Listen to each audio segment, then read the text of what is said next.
Welcome guys, and today I'm going to show you how you can connect your Xbox 360 console to TV.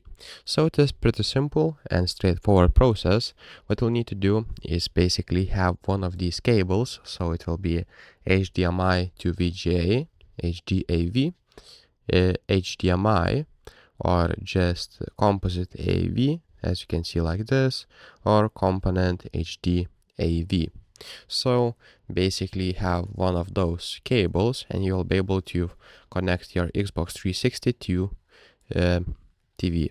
So usually these days we use HDMI, so you will find that easily in the store to buy it.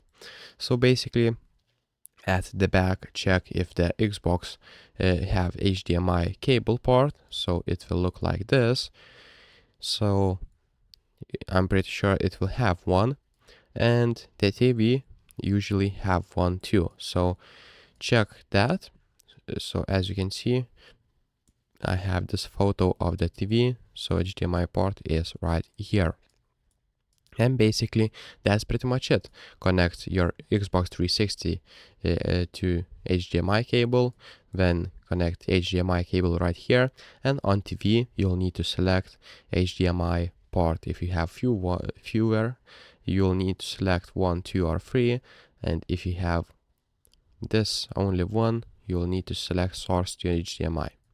And that's pretty much it, guys. So if this video was helpful, please make sure to subscribe to Guide to Everything, comment down below for the algorithm, and see you in the next one.